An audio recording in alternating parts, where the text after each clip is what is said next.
मागच्या 16 दिवसापासून आम्ही जंतर मंतरवर बसलेलो आहे. कशासाठी बसलेलो आहे? कोणाचे वोट मागायला नाही बसलोय, कोणती पॉलिटिकल रॅली करायला नाही बसलोय.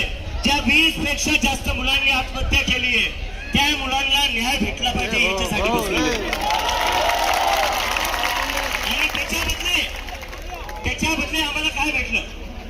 महाराष्ट्राचे मुख्यमंत्री बनले. हे लोक अराजक आहे, यांना संविधान माहिती नाही. संविधान हातात घेऊन चालतोय आणि सोबतच असणारे मुख्यमंत्री साहेबांना विचारायचंय, सकाळी 5 वाजता संविधानात लिहिलं होतं की शपथ घेऊ शकता. आणि भाजपचे जे प्रेसिडेंट आहे नितीन नबी, ते थोड्या दिवसाआधी बोलले की जे लोक जंतर मंतरवर आहेत ते कॉकरोच आहेत, ते व्हायरस आहेत आणि व्हायरसचा खात्मा आमचे कार्यकर्ता करतील. ते या देशात जेव्हा जेव्हा मुलं विद्यार्थी परीक्षेचा मुद्दा उठवतात, बेरोजगारीचा मुद्दा उठवतात, त्यांना हे सरकार व्हायरस म्हणून बघते. तर या सरकारला मला फक्त एकच सांगायचं, आम्ही व्हायरस नाही, आम्ही वॅक्सिन आहे. आम्ही व्हायरस नाहीये, व्हायरस तुम्ही लोक आहे ज्यांनी पूर्ण कीड लावून ठेवली या देशाच्या एज्युकेशन सिस्टमला. धर्मेंद्र प्रधान ते थोड्या दिवसाआधी बोलले, जे लोक जंतर मंतरवर बसलेले ते दहशतगर्द्यांची, ते आतंकवाद्यांची बी टीम आहे. धर्मेंद्र प्रधानला मला म्हणायचंय, आमच्यामुळे पेपर फुटीने झाली आहे, आमच्यामुळे कोणी जीव नाही दिलेला आहे, तुमच्यामुळे 20 पेक्षा जास्त मुलांनी जीव दिलेला आहे. तर जर आतंकवादी कोणी आहे तर धर्मेंद्र प्रधान आहे. तुमच्यामुळे लोकांचे जीव गेलेले. आणि मी आज सकाळी दिल्लीवरून आलोय. आता लगेच हा कार्यक्रम झाला की मी दिल्लीला वापस चाललोय, कारण की हे आमचं जे दिल्लीतलं आंदोलन आहे ते धर्मेंद्र प्रधानचा राजीनामा झाल्याशिवाय आम्ही वापस घेणार नाही. आणि फक्त नीटसाठीच नाहीये, गैरसमज करून घेऊ नका. फक्त नीटसाठी नाही, नीटच्या मुलांची आत्महत्या झालेल्या आहे त्यामुळे आम्ही त्यांचा आवाज उठवतोय. पण देशाची सगळी शिक्षण व्यवस्था एकंदरीत कोलांडली आहे, आपली पूर्ण कोलॅप्स झालेली आहे. ती सुधारण्याची सुरुवात आहे. आणि सोनम वांगचुक सरांचा मी एक मेसेज घेऊन आलोय. सरांना काल मी सांगितलं होतं, काल मी माझ्या घरी चाललोय, छत्रपती संभाजीनगरला चाललोय. तर सर म्हणलेले चाललायस तर अजून लोकांना घेऊन ये. तर कोण कोण येणार, कोण जंतर मंतरला येणार आहे, दिल्लीला येणार आहे. आपण दरवेळेस असतो, दिल्लीचेही तप्त राखतो महाराष्ट्र माझा म्हणतो की म्हणतो. तर आता वेळ आलेली आहे, जंतर मंतरवर या देशाचा युवा, या देशाचा विद्यार्थी एकत्र येत आहेत. तर आपल्या सगळ्यांची जबाबदारी आहे जंतर मंतरला यायचे आणि आंदोलनाला अजून मजबूती द्यायची आहे. महाराष्ट्राच्या मुलांशिवाय आणि छत्रपती संभाजीनगर शिवाय हे आंदोलन पुढे चालणार नाही. तर माझी फक्त एकच विनंती आहे, सगळ्या लोकांनी इथून जितका वेळ का होते तितक्या वेळेसाठी तुम्ही जंतर मंतरला यावं, तिथे थांबावं. देश बदलायचा, आपल्या सिस्टम बदलायचा आहे. देश आणि सिस्टम फक्त या देशातला युवाच बदलू शकतो. आणि आता थोड्या वेळ आधी मला 1-2 दिवसापासून थोडा वेळ घेतो सर, 1 मिनिट फक्त, की तुम्ही 16 दिवसापासून जंतर मंतरवर बसलेले एवढ्या उन्हात. सोनम वांगचुक 9 दिवसापासून उपाशी आहे. सरकार तरी ऐकायला तयार नाहीये, प्रधानमंत्री तरी ऐकायला तयार नाही. तर तुम्ही काय, त्यावर तुमचं काय म्हणणं आहे? तर माझ्या मनात प्रश्न येतो, जर देशाचे प्रधानमंत्री आपल्याला ऐकणार तर कोणाचं ऐकणार? डोनाल्ड ट्रम्पचं ऐकणार का? डोनाल्ड ट्रम्प म्हणतो रशियाचं तेल घेऊ नका, प्रधानमंत्री तयार होऊन जातात. डोनाल्ड ट्रम्प म्हणतो टॅरिफ शून्य करून टाका, प्रधानमंत्री तयार होऊन जातात. आणि आम्ही काय मागतोय? आम्ही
मागे सर.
आज या ठिकाणी महाराष्ट्राच्या कानाकोपऱ्यातून विद्यार्थी स्टेनोचे जमा झालेले आहेत.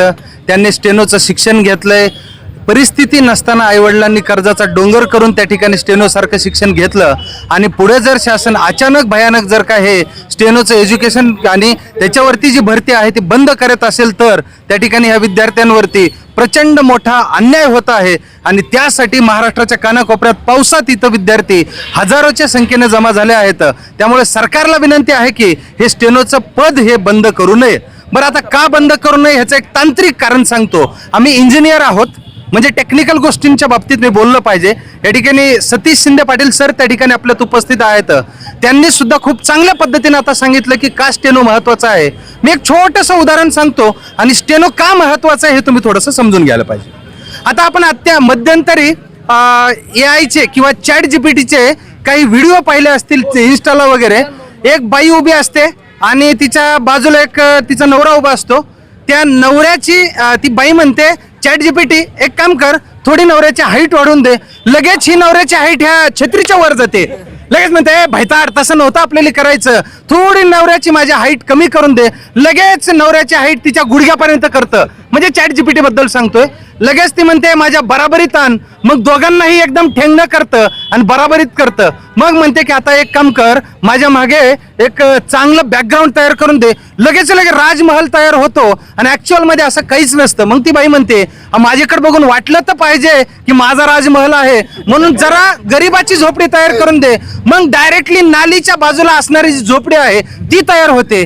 म्हणजे ChatGPTच्या भरोशावर जर तुम्ही स्टेनो बंद करत असाल तर हे अशा पद्धतीनं ही सगळी महाराष्ट्राची, देशाची, गोरगरीब लेकरांची आणि जे काही अडचणी असतील ती अजून अडचणी वाढणार आहेत हे त्या ठिकाणी लक्षात ठेवलं पाहिजे. आणि ChatGPT असेल, AI असेल किंवा अशा टाईपचे टूल्स असतील, ह्याच्या भरोशावरती आपण ही यंत्रणा, हे प्रशासन, हे देश चालवू शकत नाहीत.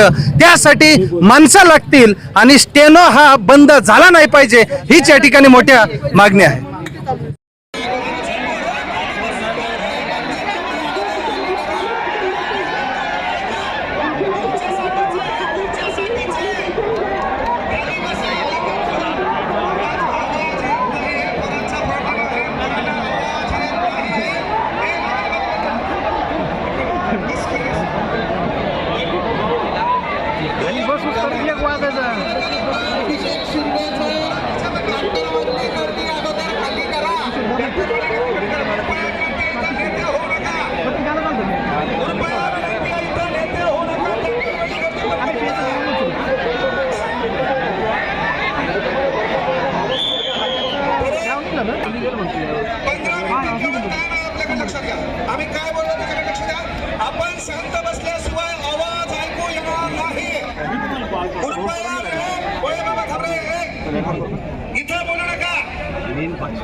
रोल आहे त्यांचा? AI आणि ChatGPT हे या किती तंत्रज्ञान पुढे गेलं तरी स्टेनोची भाषा AI बनवू शकत नाही. हा एक नियम आहे, हे तुम्ही लक्षात ठेवलं पाहिजे.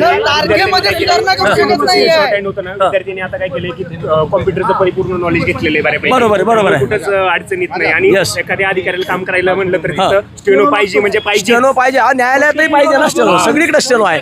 मग आता इथं स्टेनो बंद का केलंय? आता हे जे मूर्त झालेलं पद आहे या विद्यार्थ्यांनी नेमकं करायचं काय, हा आमचा सर्वात मोठा प्रश्न आहे सरकारला. म्हणून सरकार मायबाप तुम्हाला आम्ही विनंती करतो की तुम्ही या विद्यार्थ्यांच्या मागण्या, या पोरांनी जायचं कुठं नेमकं, हा एक महत्त्वाचा प्रश्न आहे. मायबापानं लहानपणापासून त्याला शिकवत असताना मोठेपणी त्याला काय करायचं, तर तो पोरगा म्हणला मला स्टेनो बनायचंय. मग स्टेनोची तयारी त्यानं केली, मग आता त्यानं नेमकं करायचं काय? यासाठी सरकारनं या विद्यार्थ्यांचं मूर्त केलेलं जे पद आहे ते नक्की जिवंत करावं, त्याला घोषित करावं अशी मी सरकारला विनंती करतो. यानंतर आमचे मित्र सहदेव केंद्रे सर, त्यानंतर अमोल गाडेकर सर या पदाबद्दल. कोणता मुद्दा आहे? स्टेनोचा मुद्दा आहे.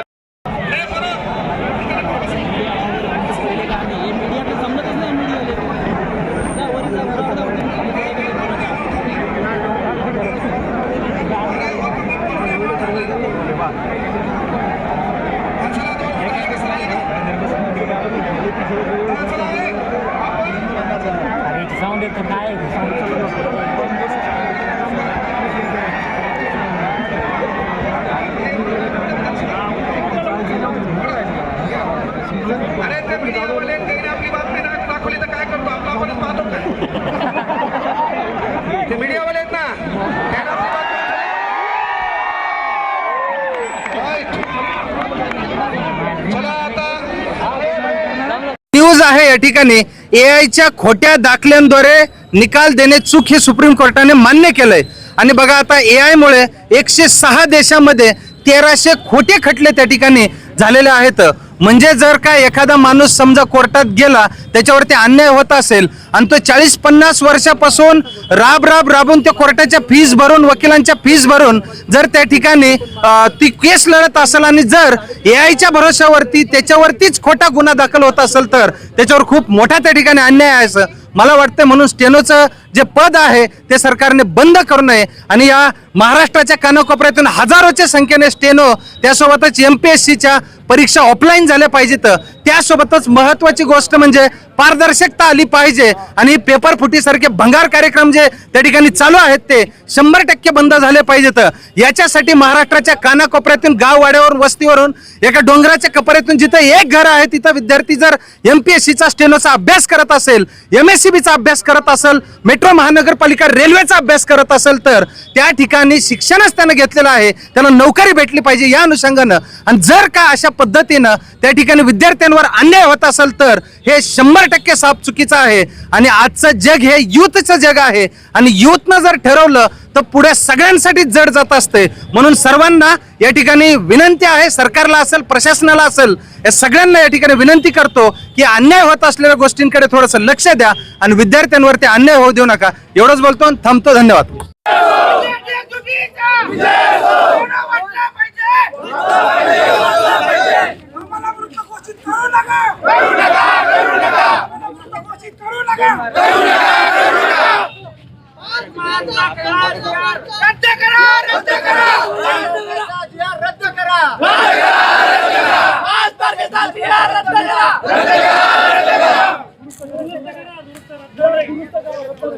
परिशिष्ट 26 मध्ये सुधारणा करण्यात यावी आणि स्टेनोग्राफर पदांना नवीन भरती करण्यात यावी.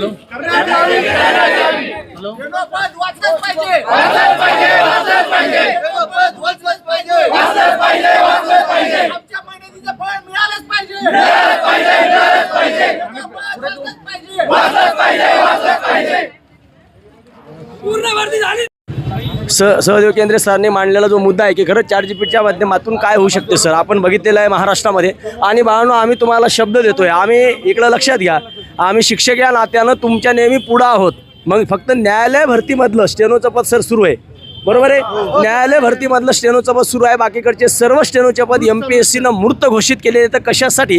तर आम्ही शिक्षक या नात्यानं फक्त ते अकॅडम्या टाकून आम्ही या ठिकाणी तुमच्या भरोश्यावरती आम्ही बॅच टाकून मोठे होणार नाही, तर तुमच्या पुढं आम्ही उभे राहणार आहे. तर मी व्हिडिओसुद्धा घेतो यूट्यूबला, सगळंच करूया सर आपण. आणि मी कांगणे सर असतील सगळ्या सरांना त्या दिवशी महत्त्वाचा मुद्दा आपण स्टेनोचा याच्यामध्ये घेतलेला आहे. आम्ही तुम्हाला शब्द देतो, आश्वासित करतो.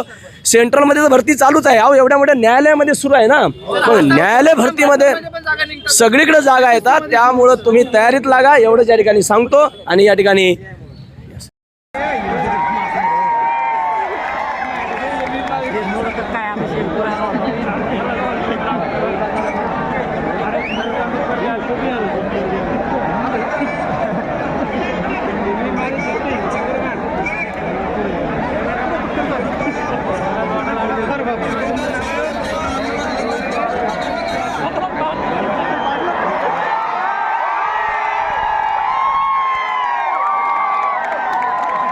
महाराज की बाबासाहेब आंबेडकरांचा इन्कलाब चला आता आवाज आलाय. आणि जरी येत नसेल तर ज्याच्या जवळ जीव उभी आहे तिला सांग. चला कम टू द पॉइंट. सर्व जणांच्या रूपरेषेनुसार आपण या ठिकाणी बोलणार आहोत. काय पोरं बसता का तुम्ही? वयासाठी बसायला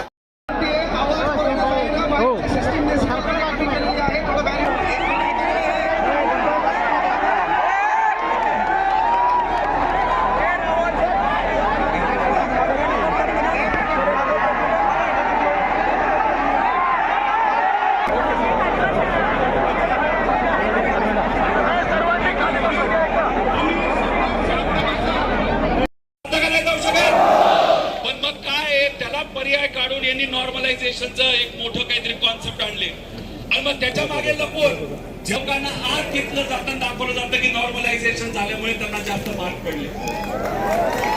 अन्यायकारक आहे का नाही? आहे का नाही सांगा मला. मला तुम्ही सांगा, जर पैसे देऊन एखादा अधिकारी माणूस झाला तो उद्या एखादा गरीब शेतकरी मजूर सामान्य व्यक्ती त्या अधिकाऱ्याकडे गेला तर आम्ही हे नाही म्हणत की हे पेपर फुटी प्रकरण सरकारने केलं, पण विषय असा आहे की जर पेपर फुटल्यानंतर तुम्ही अगोदर तर तारीख दिली 22, पण नीटचा पेपर फुटल्यामुळे ती तारीख 28 झाली. 27 तारखेला कळतंय की पेपर फुटला. त्याच्यानंतर सडनली सरकारने U-टर्न घेतला. अगोदर सांगितलं की आम्ही ऑनलाईन परीक्षेतून पुढे घेऊया. आमचा ऑनलाईनचं डायरेक्ट विरोध नाही या ठिकाणी, पण ऑनलाईनची तेवढी विश्वासार्हता आहे का? आणि ऐन वेळेवरती तुम्ही म्हणताय की आता आम्हाला पेपर ऑनलाईन करायचे. त्यानंतर स्टेनोचा हा जो मुद्दा आहे, बोला बोला घ्या. आज MPSCच्या मागण्या ज्या आहेत, जे ऑफलाईन पेपर होत होते आमचे, यांनी वेळेवर आम्हाला सांगतं की तुमचे पेपर ऑनलाईन होणार, तर तो घोटाळा म्हणजे ऑनलाईन जर पेपर झाले तर विद्यार्थ्यांचं नुकसान होणार आहे. त्यासाठी आम्ही निवेदन करायला आलो आहे. त्याचबरोबर जी फीज आहे, जे वेगवेगळ्या संस्था पेपर घेतात त्याची फीज 1000 रुपयापर्यंत असते आणि जे MPSC घेते त्याची फीज कमी असते, तर आम्हाला ती फीज पण कमी करायची आहे. आणि त्याचबरोबर जे गट म्हणजे डचे पेपर होणार आहेत, तर ते कायमस्वरूपी भरती व्हायला पाहिजे कुठेतरी. बस एवढ्या आमच्या मागण्या आहेत सर. एकूण निवेदन जे दिलं त्यामध्ये एकूण 7 मागण्या होत्या. हो सर. त्याच्याबद्दल थोडक्यात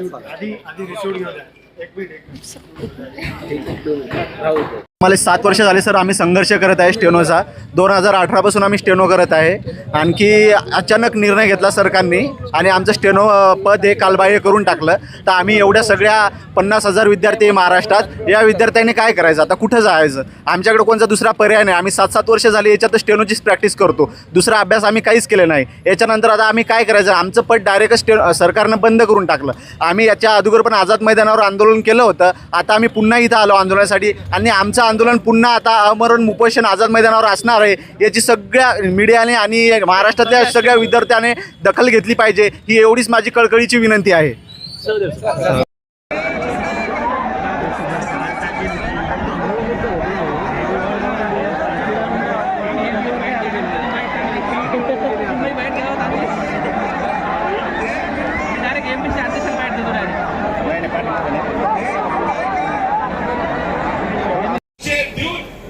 अधिकारी होतात त्यांच्या विरोधातली ही लढाई आहे. त्यासाठी ही लढाई अतिशय महत्त्वाची आहे.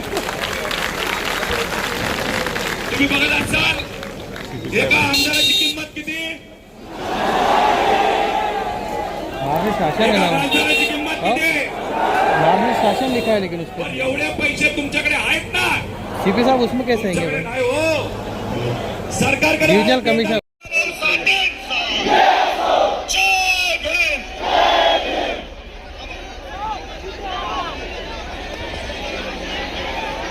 पोरं लक्ष ऐकलं, आपण सुरुवात करायलो.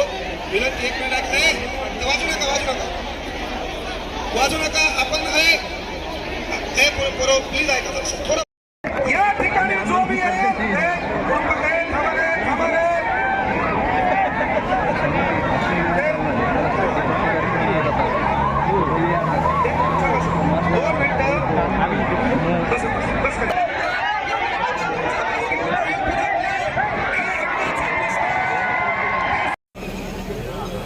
तुम्ही 10वी 12वी देऊन आलेला आहात का नाही आलेला? बर 10वीचे पेपर जेव्हा घेतात 10-12 लोकांचे, नाही तर 12वीचे घेतात, ते काय ऑनलाईन घेतात का? म्हणजे त्याचा अर्थ तुम्हाला शाळा खोल्या देतात, बेंच देतात, वर्ग खोल्या देतात आणि अख्ख्या महाराष्ट्रामध्ये एकदाच परीक्षा होती का नाही? मग 10-12 लाखाची ती परीक्षा होती, 12वीची होती. युपीए तुम्ही जर बघितलं असेल, एक मुलगा मला बोलला, मी अभ्यास करायचो, कितीतरी तास मी तिथं लायब्ररीमध्ये बसायचो, मला मार्क पडले 92 आणि नॉर्मलायझेशनली ते झाले 110. आज माझा भाऊ पुस्तक सुद्धा उडत नव्हता, तो बसायचा दुकानावर आणि वेळ आहे म्हणून दिली परीक्षा. आणि नेमकं स्टेनोची या ठिकाणी परीक्षा असल्याच्या नंतर त्याला आम्हाला ते पद पूर्ण या ठिकाणी घोषित करायचं, यासाठी ही सुद्धा आमची महत्त्वाची मागणी होती. महाराष्ट्रातल्या तमाम विद्यार्थ्यांच्या वतीनं या ठिकाणी आम्ही सरकारला या ठिकाणी विनंती करतो, आमची मागणी आहे की बाबा रे, किती दिवस तुम्ही आमचा अंत पाहणार आहात? आमच्या विद्यार्थ्यांनी स्टेनोची तयारी करायची आणि तयारी करत असताना नेमकं त्याच्या तोंडा घास आलेला तुम्ही काढून घ्यायचा ना, कुठल्या जागा आहेत. मला वाटतं फक्त न्यूज आहे या ठिकाणी. AI खोट्या दाखल्यांद्वारे निकाल देणे चूक हे सुप्रीम कोर्टाने मान्य केलंय. आणि बघा आता AI मुळे 106 देशामध्ये 1300 खोटे खटले त्या ठिकाणी झालेले आहेत. म्हणजे जर का एखादा माणूस समजा कोर्टात गेला, त्याच्यावरती अन्याय होत असेल आणि तो 40-50 वर्षापासून राबून त्या कोर्टाच्या फीस भरून, वकिलांच्या फीस भरून जर त्या ठिकाणी ती केस लढत असेल आणि जर AI भरोश्यावरती त्याच्यावरतीच खोटा गुन्हा दाखल होत असेल तर त्याच्यावर खूप मोठा त्या ठिकाणी अन्याय आहे असं मला वाटतं. म्हणून स्टेनोचं जे पद आहे ते सरकारने बंद करू नये आणि या महाराष्ट्राच्या कानाकोपऱ्यातून हजारोच्या संख्येने स्टेनो, त्यासोबतच MPSCच्या परीक्षा ऑफलाईन झाल्या पाहिजेत. त्यासोबतच महत्त्वाची गोष्ट म्हणजे पारदर्शकता आली पाहिजे आणि पेपर फुटीसारखे भंगार कार्यक्रम जे त्या ठिकाणी चालू आहेत ते 100% बंद झाले पाहिजेत. याच्यासाठी महाराष्ट्राच्या कानाकोपऱ्यातून, गाववाड्यावर, वस्तीवरून, एका डोंगराच्या कपऱ्यातून जिथं एक घर आहे तिथं विद्यार्थी जर MPSCचा स्टेनोचा अभ्यास करत असेल, MSCBचा अभ्यास करत असेल, मेट्रो महानगरपालिका रेल्वेचा अभ्यास करत असेल तर त्या ठिकाणी शिक्षणच त्यानं घेतलेलं आहे, त्याला नोकरी भेटली पाहिजे या अनुषंगानं. आणि जर का अशा पद्धतीनं त्या ठिकाणी विद्यार्थ्यांवर अन्याय होत असेल तर हे 100% साफ चुकीचं आहे. आणि आजचं जग हे यूथचं जग आहे आणि यूथनं जर ठरवलं तर पुढे सगळ्यांसाठी जड जात असते. म्हणून सर्वांना या ठिकाणी विनंती आहे, सरकारला असेल, प्रशासनाला असेल, या सगळ्यांना या ठिकाणी विनंती करतो की अन्याय होत असलेल्या गोष्टींकडे थोडंसं लक्ष द्या आणि विद्यार्थ्यांवरती अन्याय होऊ देऊ नका. एवढंच बोलतो आणि थांबतो. धन्यवाद. म्हणून आम्ही ऑनलाईन करायला चाललेलो आहोत. आता मला सांगा, कम्प्युटर लॅब असणाऱ्या असे किती क्लासेस आहेत? कमी आहेत का नाही? मग आता समजा एका पेपरला 100 प्रश्न असतील आणि तुम्हाला समजा तिथं बघितलं तर 50 परीक्षा घ्यायच्या झाल्या तर किती प्रश्न काढावे आणि पैसे दिले आणि हा मात्र बिचारा नापास झाला, अभ्यास न करणारा 25 लाख रुपये देऊन पास झाला, अशी परिस्थिती आहे.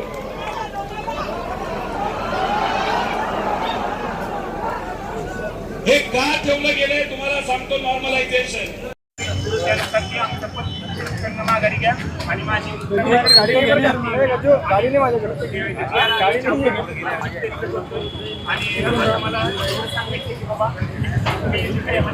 ठिकाणी झाली नाही पाहिजे.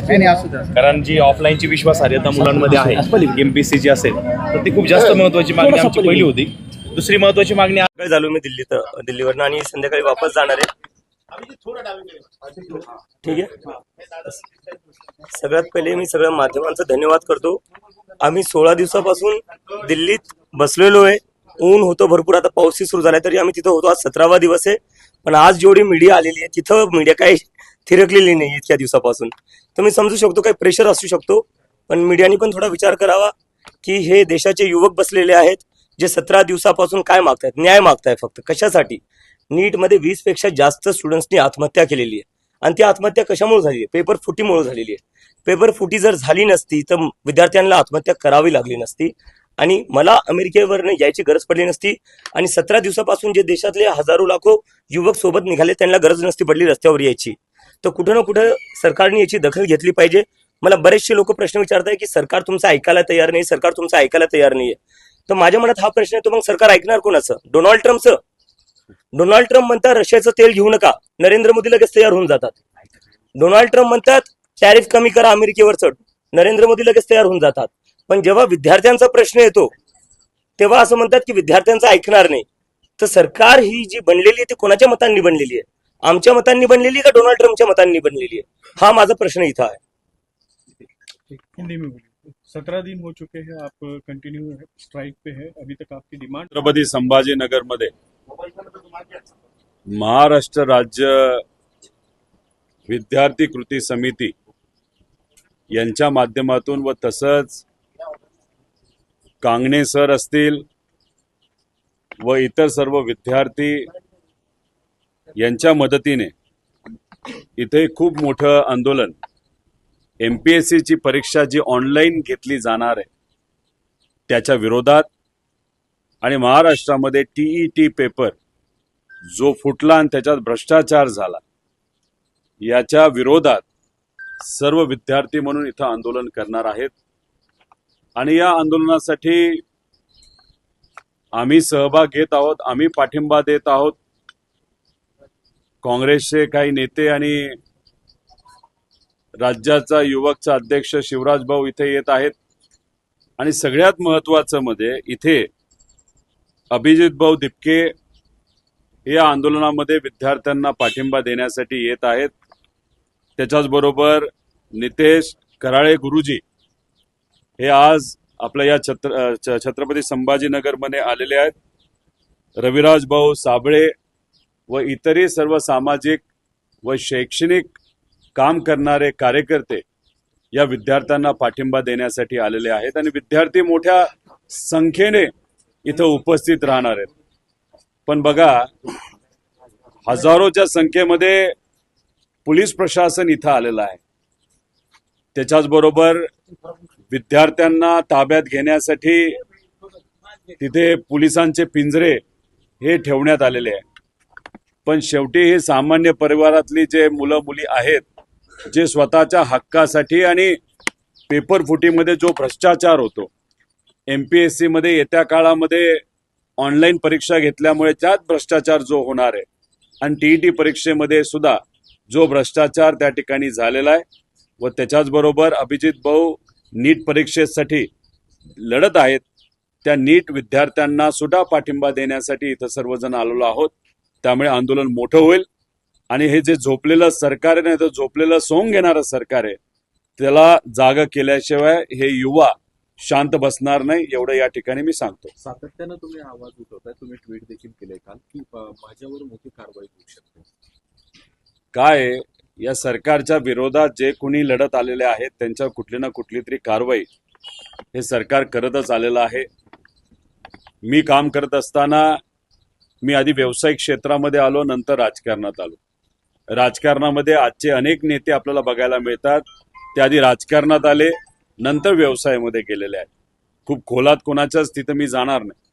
व्यवसाय करत असताना राजकारण पण मी तिथं करत असल्यामुळे कधी कधी आम्हाला जे काय कळतंय, माझा आवाज दाबण्यासाठी कदाचित माझ्या काही कंपनीवर तिथं कारवाई सुद्धा तिथं केली जाऊ शकते.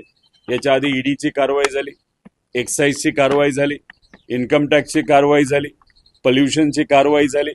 अशाच बऱ्याच कारवाई करून सुद्धा मी विचाराची साथ सोडली नाही, लोकांची साथ सोडली नाही. म्हणून मला काही लोकांकडनं जे कळलं, काही प्रमाणात माझ्या एखाद्या दुसऱ्या युनिटवर मुद्दामून माझा आवाज दाबण्यासाठी कारवाई केली जाऊ शकते, जे कळलं ते मी व्यक्त झालो. पण किती काय झालं, लोकांची साथ असल्यामुळे लोकांबरोबर मी राहणार आणि लोक हे नक्कीच चांगल्या विचाराने आम्हाला सुद्धा तिथं या लढ्यामध्ये ताकद देतील असा विश्वास वाटतो. मुंबईत सगळीकडे पाऊस पडतोय. मिसिंग रोड जो आता नवीन झालाय तो तिथेही दरड कोसळली, तिथेही सगळी आता मुंबई पुणे वाहतूक बंद झाली.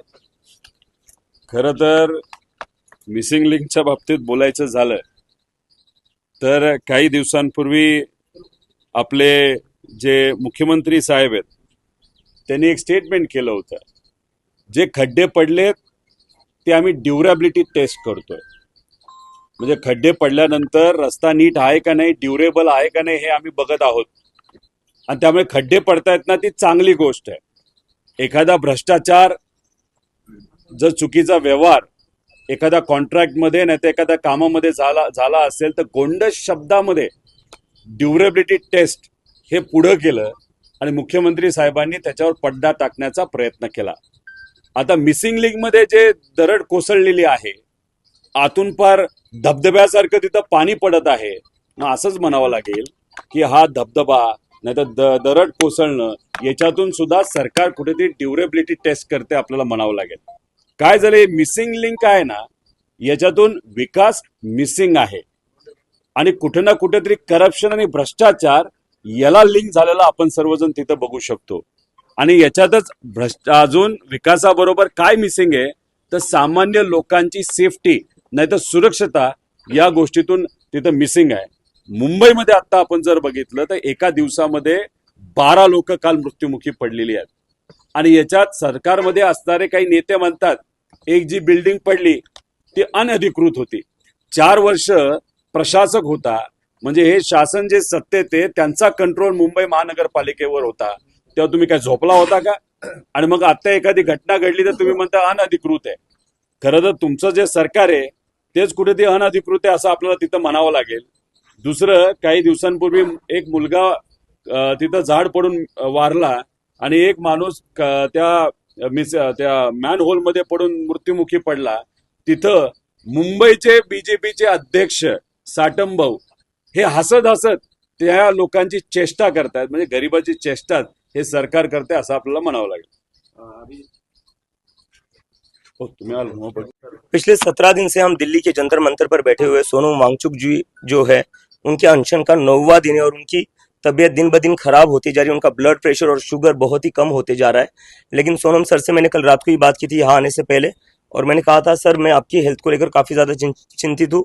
तो सर ने कहा मेरी बिल्कुल भी चिंता मत करिए, जब तक धर्मेंद्र प्रधान के ऊपर एक्शन नहीं लिया जाता मैं पीछे नहीं हटूंगा.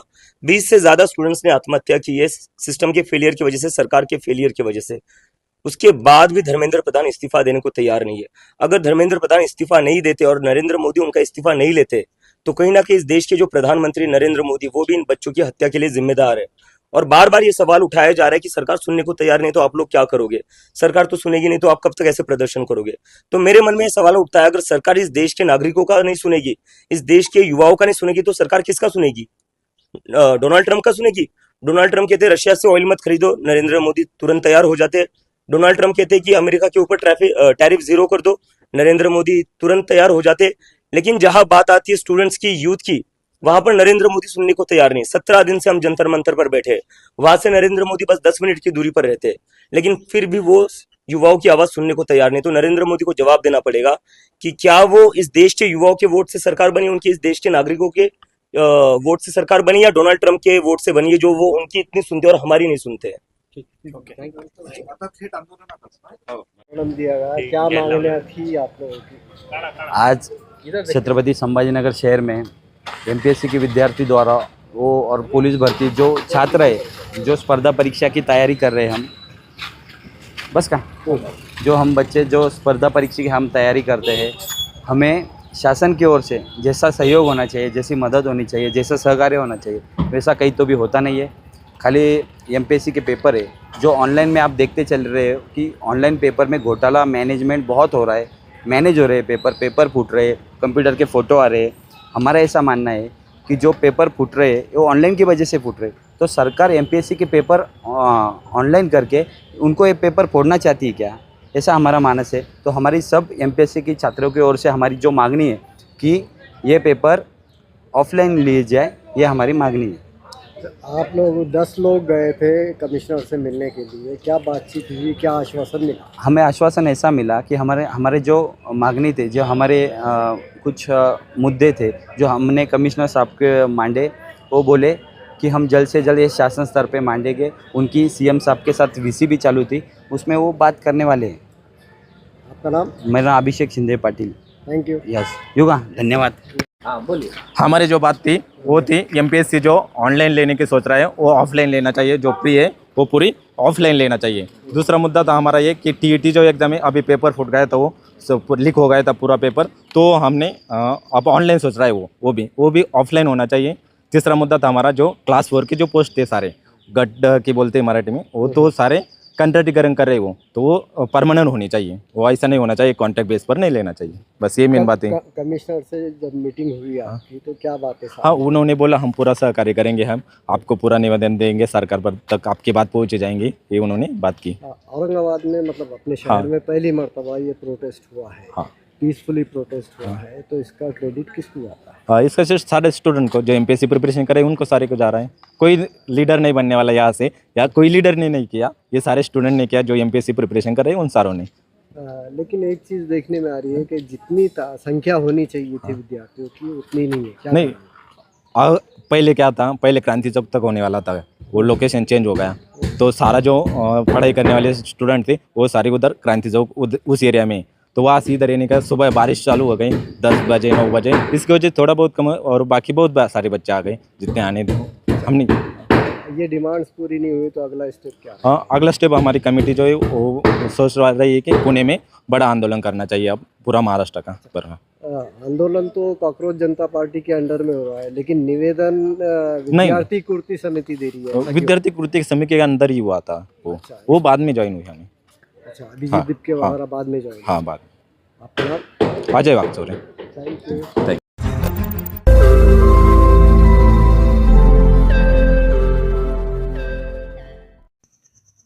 रोज नई खबरों को देखने के लिए हमारे औरंगाबाद समाचार चैनल को सब्सक्राइब कीजिए और नोटिफिकेशन पाने के लिए हमारे बेल आइकन को दबाइए ताकि हर खबर की नोटिफिकेशन आपको मिलती रहे।